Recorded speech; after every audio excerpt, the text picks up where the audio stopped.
la Bible en parle et nous devons en parler. C'est vrai que la Bible parle beaucoup du sang de Jésus. Et j'ai même entendu qu'il faisait des Bibles sans le sang de Jésus. Mais ça n'a plus de valeur. Si vous enlevez de la Bible le sang de Jésus, ça n'a plus aucune valeur. Il n'y a plus de puissance, il n'y a plus de vie. Parce que, qu'est-ce qu'il y a dans le sang? Il y a la vie. Si je coupe mes veines, je laisse couler mon sang, la vie, elle part. Et je meurs. Et on a besoin vraiment d'avoir la vraie vie. Et la vraie vie, elle vient de Dieu. Elle vient du Père.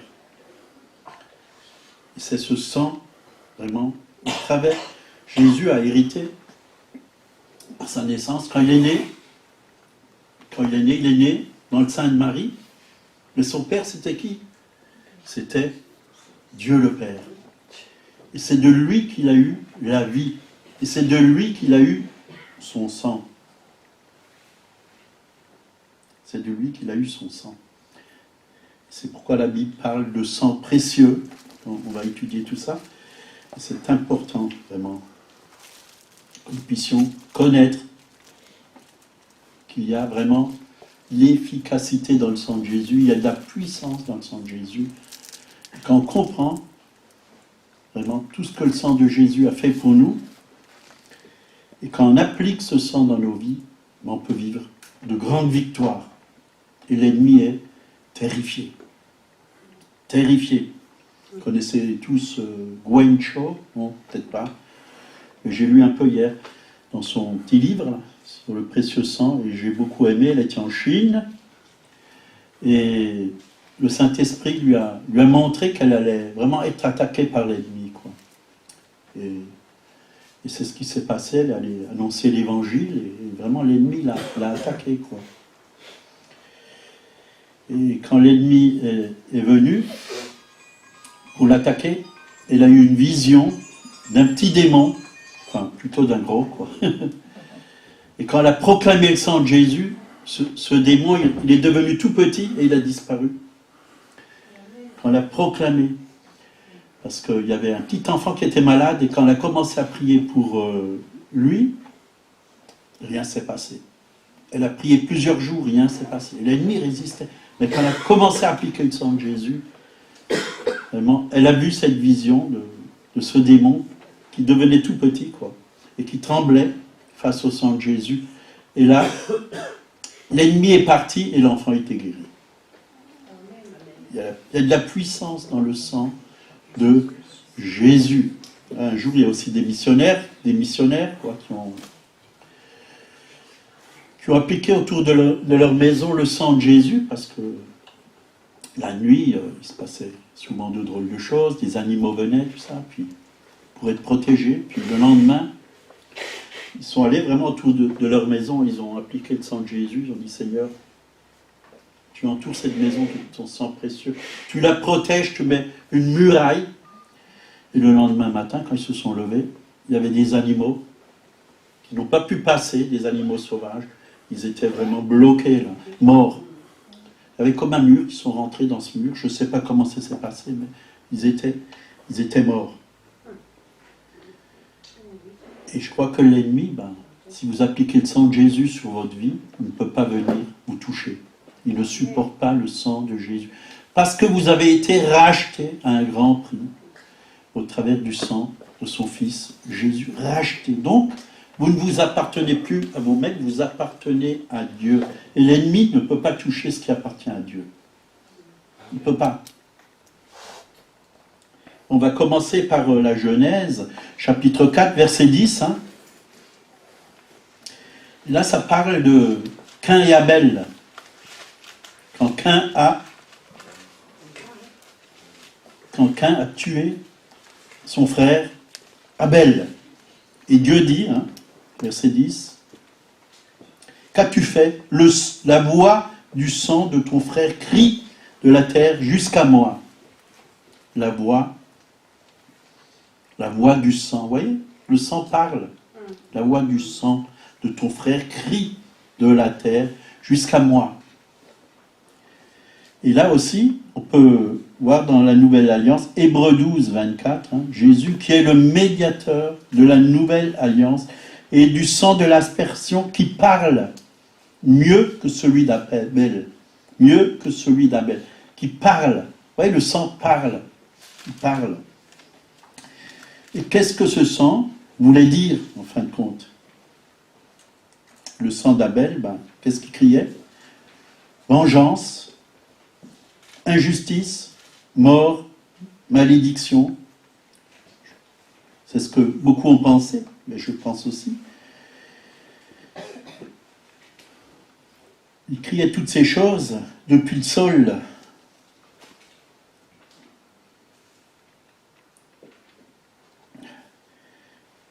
Mais le sang de Jésus, on va voir ce que lui dit.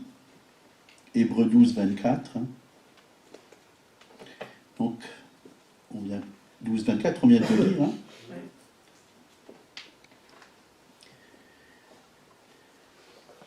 Donc, moi je crois que le sang de Jésus, il crie que nous avons été justifiés, que nous avons été lavés, que nous avons été purifiés.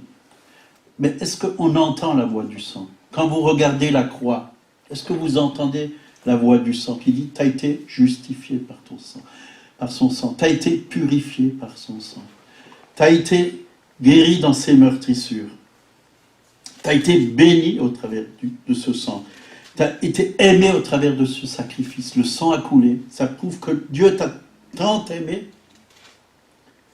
purifié, tu as été libéré de tes péchés au travers de son sang. » Le sang de Jésus parle encore mieux que celui d'Abel.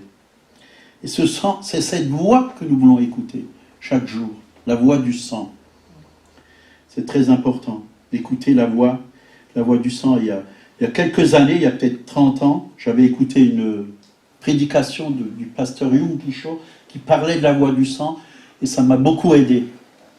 Et ça m'est revenu un peu, je ne sais plus si j'ai encore cette cassette, c'était des cassettes encore, j'avais une toute vieille cassette. Ça m'est revenu hier. Et c'est vrai qu'en écoutant la voix du sang, on va sortir de la culpabilité, on va sortir de nos maladies, on va sortir de la crainte de l'ennemi, on va prendre la victoire. On va aussi pouvoir se protéger, parce que le sang nous protège. Oui, il y a de la puissance dans le sang de Jésus, on le chante, mais il ne faut pas seulement le chanter, il faut le croire qu'il y a de la puissance. Il faut l'appliquer. Et j'ai lu des livres, et partout où il y avait des réveils, on chantait des chants sur le sang de Jésus.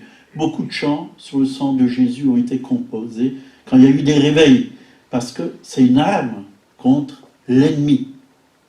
Et il faut utiliser cette arme. Et c'est important de comprendre la croix, ce que Jésus a fait à la croix. Tout est accompli, quand il a dit « tout est accompli ». C'est vrai, quand Jésus était sur la croix, son sang a coulé. Il était couronné d'épines. Les ronces et les épines, ça représente quoi? La malédiction dans la parole de Dieu. Quand Adam et Ève ont péché, il a commencé à pousser au sol des ronces et des épines. Il n'y en avait pas avant. La malédiction est venue. Mais Christ nous a rachetés de la malédiction de la loi quand il a été couronné d'épines. Quand son sang a coulé, nous avons été rachetés de la malédiction de la loi. Oui, il a été meurtri, il a eu des clous aux mains, aux pieds, il a été percé là au côté. Et qu'est-ce qui a coulé? De l'eau et du sang. L'Église est née quand cette eau et ce sang a commencé à couler. L'Église est née au travers de la mort de Jésus-Christ. Et l'Église est née aussi à la Pentecôte. Quand le Saint-Esprit est venu, non, c'est bon. Quand le Saint-Esprit est venu à la Pentecôte, l'eau, ça représente l'Esprit, et le sang est né l'Église. Donc c'est important de pouvoir comprendre la prédication de la croix. l'apôtre Paul, il a dit, je ne veux rien savoir d'autre que Jésus, et Jésus crucifié. Donc, important, vraiment, comme l'a dit Michel, au repas du Seigneur, vu ce film de Jésus, la crucifixion, et quand j'ai vu le film,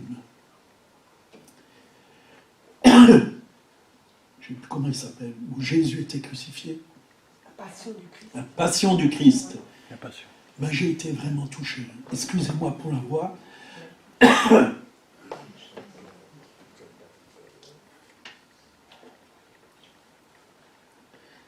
L'ennemi attaque même au travers de la voix. Cette semaine, c'était la toux pendant plusieurs jours. Mais c'était parti petit à petit et parfois ça revient. La voix, c'est pareil. Ça part et ça revient. Mais Jésus est vainqueur. Hein? Amen. Jésus est vainqueur. Donc, important de savoir ce que Christ a fait pour nous sur la croix. Quand il est mort, ben, il nous a pris avec lui. Nous sommes morts avec lui. Quand il est ressuscité, nous sommes ressuscités avec lui. Hein? Un nouvel homme est sorti de sa résurrection. Nous sommes ressuscités avec lui en nouvel homme, en nouvelle création. Quand il a été crucifié, le vieil homme a été crucifié. Il a pris sur lui la vieille nature avec les péchés. Parce qu'au travers de son sang, il nous a lavés, totalement lavés. Et il nous a justifiés. Il a fait de nous des fils, au travers de sa résurrection, nous avons été justifiés, des fils et des filles de Dieu. Et nous voulons marcher vraiment en nouveauté de vie. Donc, Éphésiens 1, 7 nous dit, en lui nous avons la rédemption. Rédemption, c'est rachat. Nous avons été rachetés. Rachetés. Rachetés de quoi? Du royaume des ténèbres. Nous étions sous le prince des ténèbres, qui est Satan. C'est à cause de lui. Ben, le péché, il est rentré par le malin. Adam et Ève n'avaient pas de péché quand Dieu les a créés. Il est rentré par le malin. C'est le malin qui leur a donné toutes ces choses. Ils étaient libres de ne pas accepter, mais ils ont accepté la voie du malin. Et voilà, le péché est rentré dans le monde, au travers du malin, mais aussi au travers d'Adam et Ève, et nous avons hérité cette nature pécheresse. Donc, il est rentré au travers du royaume de Satan, et qui est actuellement le séducteur et le prince de ce monde de ténèbres. Mais il n'est pas votre prince, puisque vous êtes sous un autre royaume, vous êtes sous le royaume de Dieu. Et le royaume de Dieu, dit la parole de Dieu, il est en nous, au-dedans de nous. C'est Jésus qui règne, c'est plus le prince, c'est plus le mensonge qui règne. Donc, Apocalypse 5, versets 9 et 10, Christ a versé son sang pour racheter les hommes de toute race, de toute langue et de toute nation. Est-ce possible? Un jour, Reinhard Bonnke, il a prêché sur le sang de Jésus aux Indes, et une dame est venue, il lui a dit, c'est impossible qu'avec si peu de sang, on peut racheter des milliers pendant des années, des gens de partout. Mais le sang de Jésus est vivant au siècle des siècles. Il y a la vie. On ne peut pas. Même quand Christ est mort sur la croix, son sang, il est resté vivant. Il est resté puissant. On n'a pas pu tuer le sang de Jésus. On a pu tuer le corps de Jésus, mais ce sang, il a coulé et il agit encore aujourd'hui, partout. Il y a la vie éternelle, il y a la vie de Dieu dans le sang. On ne peut pas tuer la vie de Dieu dans le sang. Et ça, c'est formidable de savoir que personne ne peut enlever la vie de Dieu. Et elle est efficace. Donc, c'est possible. Un homme, il peut peut-être avoir, je ne sais pas, 5 ou 6 litres de sang dans son corps. Mais le sang de Jésus, vous voyez, il peut laver tout le temps. c'est puissant. Une seule goutte suffit pour que vous soyez totalement pur. Il faut l'accepter simplement. Seigneur, que tu me purifies par ton sang, que ton sang vienne sur toute ma vie et me lave de tout péché. Vous voyez, quand vous lavez du linge, si vous prenez une bonne lessive, c'est blanc. Mais le sang de Jésus, c'est plus que blanc, c'est blanc, plus que la neige, dit la parole de Dieu. Le sang est rouge, mais quand nos péchés sont lavés, ben on est blanc, plus blanc que la neige. On est pur. Et moi, je demande toujours au Seigneur, Seigneur, fais couler ton sang sur ma vie, sur mon corps, dans mes veines, que je sois toujours pur et lavé par ton sang. Parce qu'il est efficace, il est toujours efficace. Partout où je vais, il est efficace. Et que vraiment la puissance de ton sang soit en moi. Et quand l'ennemi me voit, ben, qu'il puisse avoir peur et partir. Parce que quand l'ennemi voit le sang de Jésus sur vous et en vous, il a peur.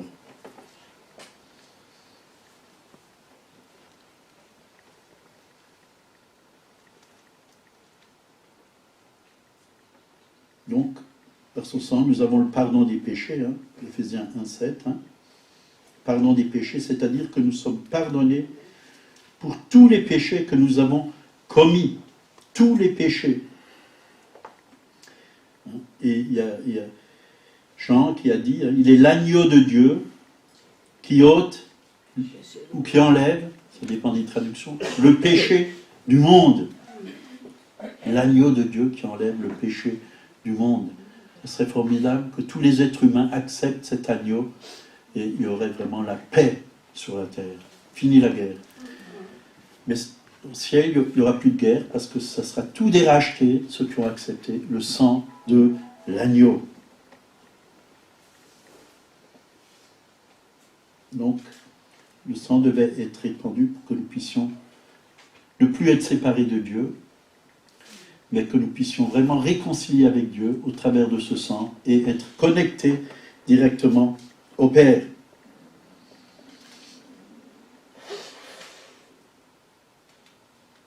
Puis avant que Jésus ne vienne, il n'y avait pas encore la grâce, il n'y avait pas cette puissance de Dieu. On pouvait couvrir les péchés parce qu'on prenait le sang des animaux,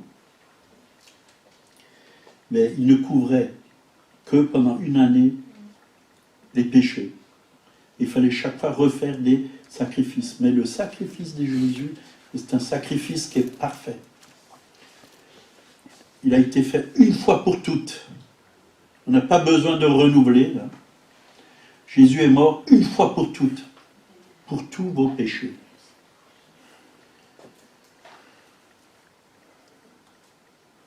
« 1 Jean 1,7 nous dit « Mais si nous marchons dans la lumière, comme il est lui-même dans la lumière, le sang de Jésus nous purifie de tout péché. » De tout péché.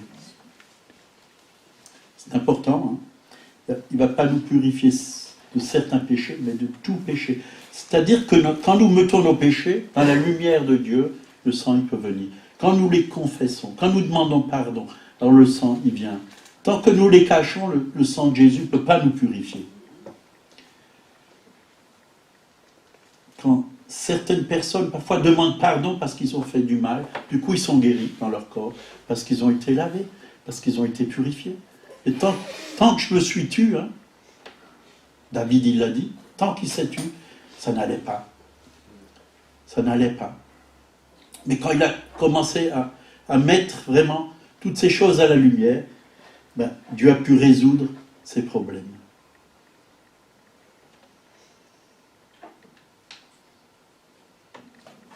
Donc, il est dit aussi dans Romains 5, verset 9, à bien plus forte raison, maintenant que nous sommes justifiés par son sang, serons-nous sauvés par lui de la colère à venir. Justifiés. Le sang nous justifie.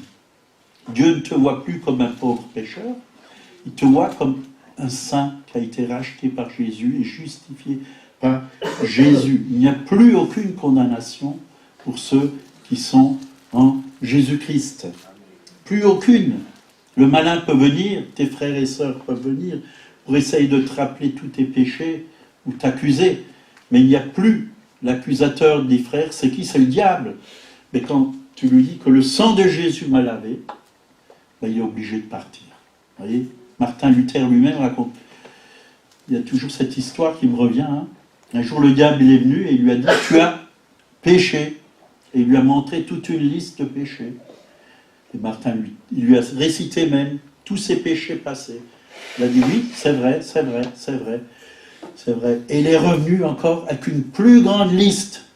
Encore des péchés, des péchés, des péchés. Hein.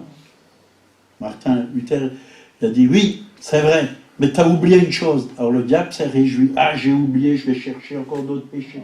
Oui, tu as oublié une chose, que le sang de Jésus m'a purifié de tout péché. Et il a fait demi-tour, le diable, et il est parti. Il n'a pas supporté la puissance du sang de Jésus. C'est important, c'est vraiment une arme pour se défendre face aux accusations. Vous savez, l'accusation, elle vient toujours de l'ennemi, mais elle peut passer aussi au travers des hommes. Hein, parce qu'il y a des gens qui vont venir vous accuser. Hein. Donc, le sang de Jésus m'a purifié de tout péché.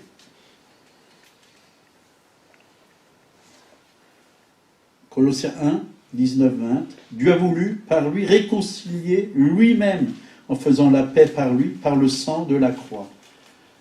Vous voyez, par le sang de la croix, vous êtes réconciliés. Vous avez la paix avec Dieu. Vous avez la paix avec Dieu. Si vous avez la paix avec Dieu, vous allez aussi avoir la paix avec les êtres humains autour de vous, parce que Dieu vous a purifié, vous a pardonné, et vous allez pardonner à ceux qui vous ont fait du tort, ceux qui vous ont fait du mal. Et là, vraiment, quand vous le faites, même si les personnes sont loin, que vous demandez pardon devant Dieu, Dieu vient et vous lave, vous purifie, et vous avez là la paix. Donc la paix règne entre vous et Dieu. Dieu est un Dieu de paix, et pas un Dieu de guerre. Oui, dans l'Ancien Testament, vous voyez, l'Éternel des armées, il y avait des guerres, mais Jésus est venu. Et il a donné un nouveau commandement. Aimez-vous les uns les autres, comme je vous ai aimé. La paix. Jésus est venu pour réconcilier les hommes avec lui. Il n'est pas venu pour juger le monde, il est venu pour le réconcilier avec lui, pour le sauver. Il n'est pas venu emmener des jugements. Ça, quand les gens me parlent de jugement de Dieu, oui, je crois que ça peut arriver. Les jugements de Dieu peuvent arriver si on refuse la réconciliation, si on refuse la bénédiction de Dieu, si on continue dans nos voies et que Dieu nous prévient. Mais avant de juger, Dieu nous prévient. Hein? Moi, je sais que ceux qui ont des enfants, si les enfants sont sages et qui ne veulent pas vraiment obéir et qui font toujours les mêmes fautes, les parents, ils les préviennent, ils leur disent « Attends, là, si tu continues, je vais te donner une petite fessée. » Tu n'as plus le droit, mais je vais te corriger. Alors, je vais te corriger avec les paroles. Ou je vais te punir. Vous savez, on peut punir quelqu'un, hein, un enfant qui aime le chocolat, par exemple. On va te punir, tu n'auras plus de chocolat pendant une semaine. Ça, tu as le droit. Tu as le droit. Parce que punir, quand Dieu parle punir, Dieu châtie celui qu'il aime, c'est corriger. Corriger. Mais nous pouvons corriger aussi les enfants. Dieu nous prévient, et si on continue à marcher vraiment dans le péché, et qu'on ne veut pas écouter la voix de Dieu, là, le jugement de Dieu peut venir sur nous. Et j'y crois à ça. J'y crois. Mais avant tout, il veut nous sauver. Il n'est pas venu pour ça. Il est venu pour nous sauver. Il n'est pas venu pour juger le monde. Lui, il a été jugé à notre place, à la croix de Golgotha. Le jugement de Dieu est tombé sur lui, sur Jésus, parce qu'il a pris notre place de pécheur.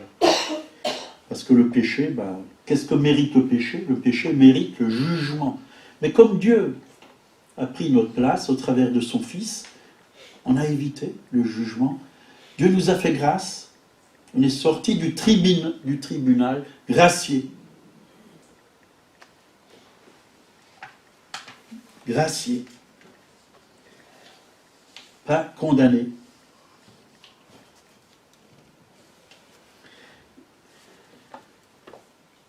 Donc il y a beaucoup de passages qui parlent du sang de Jésus. D'ailleurs, on en a parlé, hein, le sang de Jésus, hein, qu'il fallait boire. Boire la coupe, buvez-en tous. Hein. La Bible dit buvez-en tous. Hein. C'est pas que le curé qui doit boire le sang, qui doit boire le vin. C'est tout le monde. Dieu nous appelle à en boire tous. Mangez-en tous. Ceci est mon corps. Hein. Mangez-en tous. Buvez-en tous. C'est important que nous puissions. On ne peut pas le faire pour les autres. Puisque Jésus a dit buvez-en tous. Alors nous devons boire. Boire. Et quand vous buvez à cette coupe, sachez que vous êtes lavé, que vous êtes purifié. Il y a vraiment dans le sang de Jésus cette vertu qui nous purifie, qui nous lave. C'est la vie que nous recevons. C'est des forces nouvelles, parce que le sang de Jésus, c'est la vie de Jésus. C'est la vie sainte, la vie pure de Jésus, la vie victorieuse, glorieuse de Jésus que nous prenons quand nous buvons la coupe. C'est vraiment des fortifiants. Et quand nous mangeons le pain, bien sûr, nous mangeons vraiment la parole. Puisque le pain représente la parole de Dieu. Nous mangeons Jésus. Jésus, c'est la parole de Dieu. Nous ne mangeons pas la chair ou nous ne buvons pas du sang. Ça représente, mais ça a une force. Ça a une force extraordinaire. Bien sûr que ce n'est pas facile à expliquer ça, mais il n'y a que le Saint-Esprit qui peut vous faire comprendre cette chose. Et vous devez demander au Saint-Esprit qui vous donne une révélation. Ce que c'est quand vous prenez le pain et le vin. Qu'est-ce que ça représente réellement? Et vous allez voir que c'est quelque chose d'extraordinaire. Apocalypse. Là, il nous a dit,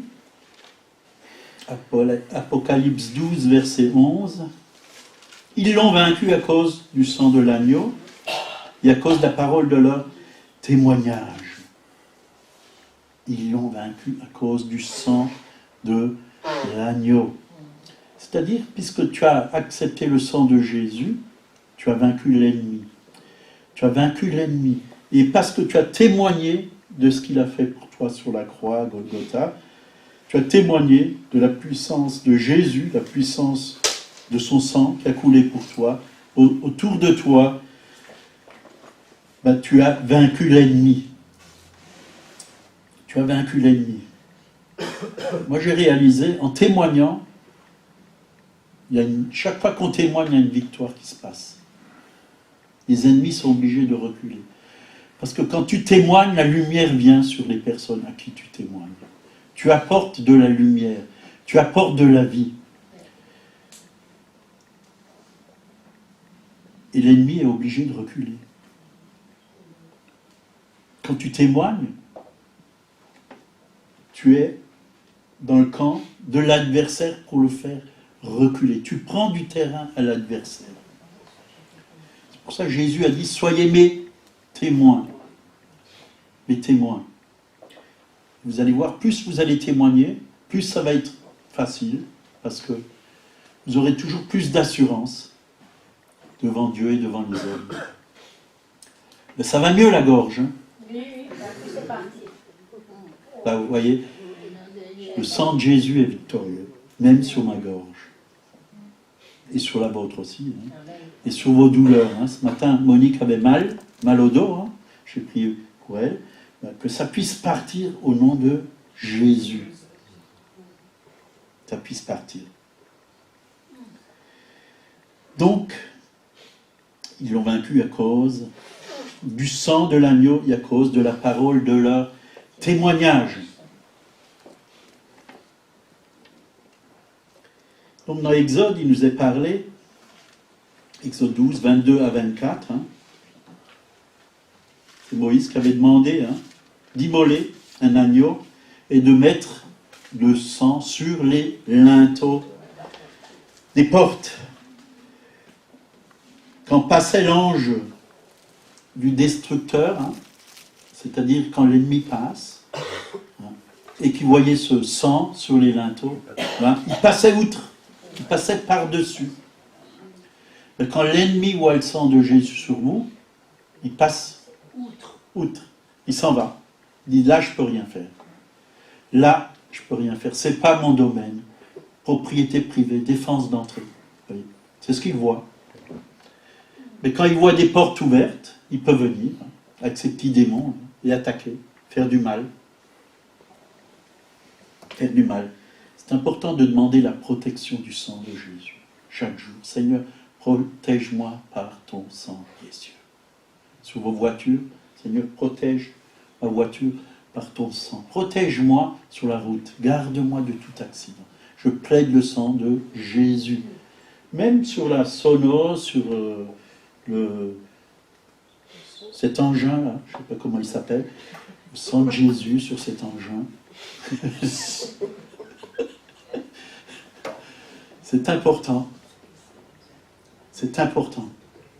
Et quand on le fait, ben ça marche. Ça marche mieux. Et on n'y pense pas toujours. Seigneur, je mets toute ma famille sous ton précieux sang.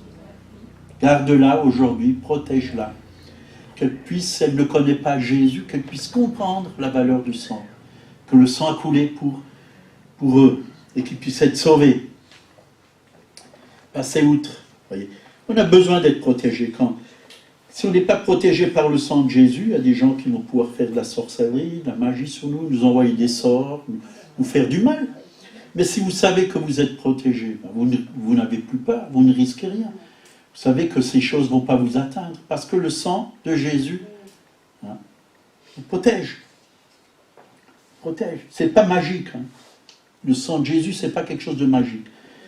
C'est la puissance de Dieu. C'est comme le nom de Jésus, c'est pas quelque chose de magique. C'est le nom que Dieu nous a donné pour détruire les œuvres du diable. Et le sang de Jésus, c'est encore une arme que Dieu nous a donnée pour détruire les œuvres du diable. Et il y a une puissance extraordinaire dans le sang de Jésus-Christ.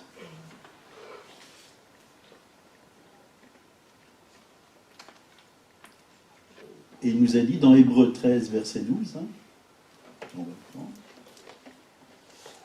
Hébreux parle beaucoup du sang, livre d'Hébreux, et c'est important de lire ce livre et demander à Dieu de nous révéler vraiment toutes ces choses qui sont très profondes.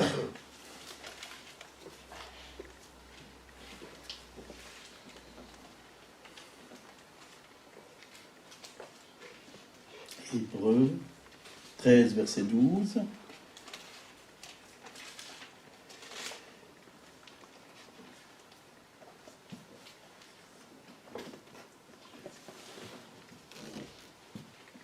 C'est pour cela que Jésus aussi, afin de sanctifier le peuple par son propre sang, a souffert hors de la porte. Sanctifier le peuple par son propre sang. Voilà comme vous êtes sanctifiés. Parfois, il y en a qui veulent se sanctifier au travers de certains aliments. Oui, ça peut vous aider pour votre corps, quoi. Mais la sanctification que Dieu veut, c'est pas la même. C'est pas la même. Par le sang de Jésus, on est déjà sanctifié. On est déjà saint. Parce que le sang est saint. Et par ce sang, on reçoit la vie sainte de Dieu au-dedans de nous. Donc, sanctifié par son sang. Et aussi, Hébreux 4, verset 16, comment s'approcher de Dieu. C'est important. Donc, là, il est dit, approchons-nous donc avec assurance du trône de la grâce, afin d'obtenir miséricorde et de trouver grâce pour être secourus dans nos besoins.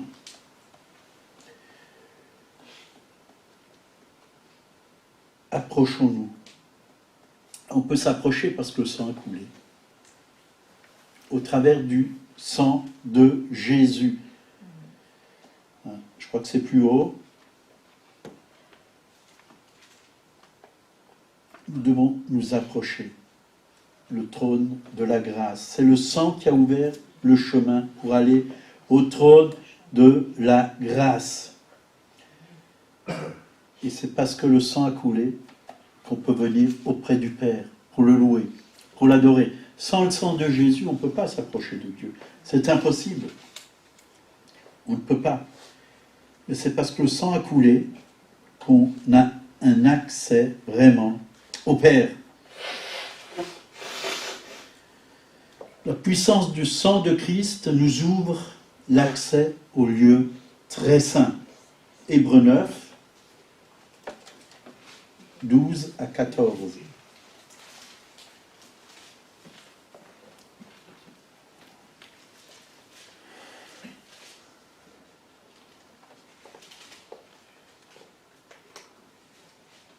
On va commencer en 11. Mais Christ est venu comme souverain sacrificateur des biens à venir. Il a traversé le tabernacle le plus grand, le plus parfait, qui n'est pas construit de main d'homme, c'est-à-dire qui n'est pas de cette création. Il est entré une fois pour toutes dans le lieu très saint, non avec le sang des boucs et des veaux, mais avec son propre sang. Vous voyez, avec son propre sang, il est rentré dans le ciel. Il a tout purifié, afin d'obtenir, ayant obtenu une rédemption éternelle.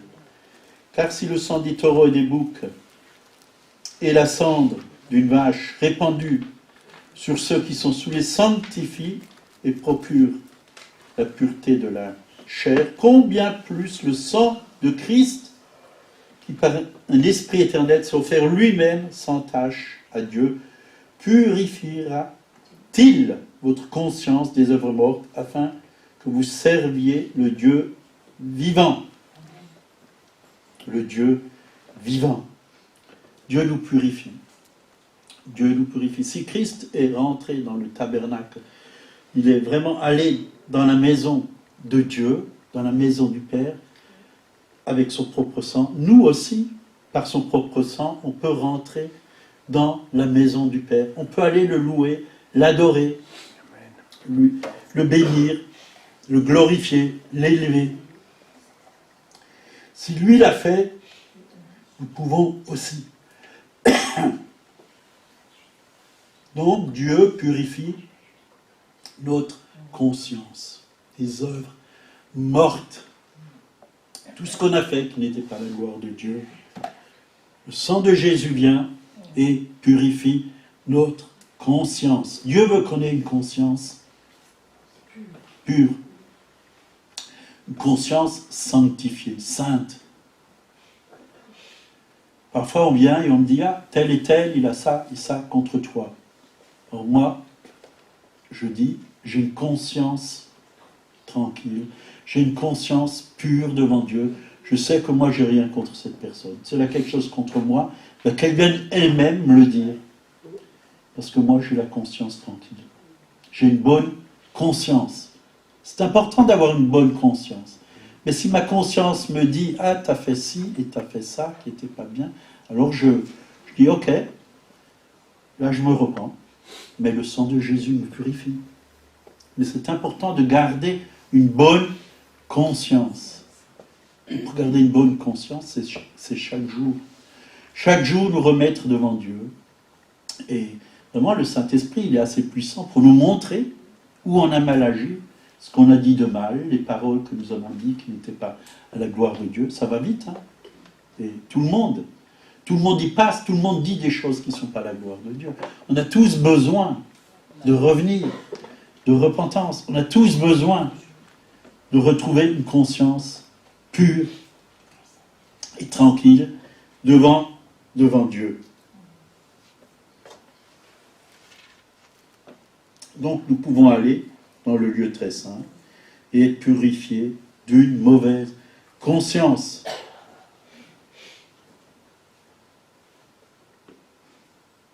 Donc c'est aussi le sang d'une alliance nouvelle et éternelle. Le sang de Jésus, hein, dans la Sainte Seine, c'est marqué. Matthieu 28, 26, 28, 1 Corinthiens 11, 25, Hébreux 9, 12. Et ce sang nous rapproche aussi des Juifs et des païens, parce que nous sommes un seul corps. Les Juifs et les païens, on était tous des païens, maintenant on n'est plus païens. On ne vit plus comme des païens, on vit comme Christ. Le mot chrétien veut dire petit Christ, petit Christ, c'est-à-dire on vit comme Christ maintenant. Donc on est rapprochés, on est unis. Dieu a uni des êtres humains de tout milieu, de toute race, des jaunes, des rouges, des bleus et des verts, des oranges, parce qu'aujourd'hui on se teint le visage, on se teint les cheveux, il y a toutes les couleurs, et Dieu nous réunit, tous, par son propre sang, il nous lave, et grâce à ce sang, on est devenus des frères et sœurs, on est une famille, et ça c'est formidable. On a reçu ce sang aussi, on fait partie de la même famille, on a le même sang en nous qui coule, c'est le sang de Christ. On a le même ADN, et on peut s'aimer les uns les autres. Parce que c'est cette vie qui coule en nous. C'est l'amour de Dieu qui coule en nous. Et laissons cet amour couler au travers de nous. Dieu nous a rachetés par son sang, nous lui appartenons, nous a lavés, nous a purifiés, pour que nous puissions vraiment apporter autour de nous la grâce qui est en Jésus, que nous puissions être en communion les uns envers les autres. Et là où il n'y a pas de communion avec Dieu, qu'on puisse apporter la réconciliation. Parce que c'est par le sang de Jésus qu'il y a la réconciliation. Et c'est par le sang de Jésus qu'il y a le salut. Nous puissions vraiment apporter le salut. On va s'arrêter là. Il y aurait beaucoup de choses à dire. Il y a un passage qui est très précieux, c'est, je crois, dans Pierre, qui parle du précieux sang de Jésus. Donc, si le sang de Jésus est précieux, c'est qu'il a une grande valeur. Tout ce qui est précieux, ça a de la valeur. Le sang de Jésus, c'est plus précieux que l'or, que les diamants, que l'argent. Nous avons été rachetés par le sang précieux de Jésus-Christ. C'est précieux. Alors, gardons ce qui est précieux. Ça a de la valeur. Ça a de la valeur. C'est précieux. C'est même très précieux. Aujourd'hui, beaucoup de choses sont précieuses, mais ils vont disparaître. Mais le sang de Jésus, il demeure éternellement. Jésus est l'agneau de Dieu pour l'éternité. Il était déjà l'agneau de Dieu avant la fondation du monde, mais il le sera pour l'éternité. Il sera l'agneau de Dieu. Dans le ciel, on le louera parce qu'il est l'agneau de Dieu. Sur la terre, on le loue car il est l'agneau. On le louera pour l'éternité parce que ça représente vraiment l'amour de Dieu. L'amour de Dieu. Il s'est sacrifié pour nous. Qu'est-ce qu'on peut faire de plus que se sacrifier pour quelqu'un, pour lui donner la vie? On ne peut rien faire de plus. Et Jésus ne l'a pas fait juste pour un homme, il l'a fait pour l'humanité tout entière. Amen. Amen. Et quand il y a un martyr qui est tué, un chrétien qui croit en Jésus et qui est tué, ce sang, c'est la semence pour le réveil. C'est comme des graines on va enterrer cet homme, mais sa vie, elle va continuer à parler. Vous voyez le sang d'Étienne, quand Paul a lapidé Étienne, ben ça a apporté le réveil. Ça a apporté le réveil. Parce que le sang, il a parlé. Il a parlé. Étienne était innocent. Il a donné sa vie. Il a aimé jusqu'au bout. Il a même dit pardonne. Ne lui impute point ce péché. Mais Jésus, à la croix, qu'est-ce qu'il a dit? Qu'est-ce qu'il a dit? Il a aussi parlé de pardon. Pardonne-leur car ils ne savent ce qu'ils font. Pardonne-leur car ils ne savent ce qu'ils font. Voilà, vous avez reçu un peu, mais il y a beaucoup plus dans la parole de Dieu. Sur le sang, il y a beaucoup plus. Et vous pouvez découvrir vous-même, On ne va pas tout vous emmener sur des plats et que vous puissiez manger. Mais cherchez aussi votre nourriture. Dans la semaine, cherchez votre nourriture dans la parole de Dieu. Il y a de la bonne nourriture. Et celle-là, elle n'est pas polluée. Hein. Il n'y a pas des pesticides. Il n'y a pas de pesticides dans la nourriture spirituelle. Elle est bonne. Elle est pure. Elle est sainte. Elle vous nourrit véritablement. Elle vous donne ce dont vous avez besoin dans votre être intérieur. Et c'est ça que nous avons besoin. D'être fortifiés dans notre être intérieur. Nourris dans notre être intérieur. Être victorieux. Et pas découragé. Amen. Amen, amen, amen. Amen. Que Dieu vous bénisse.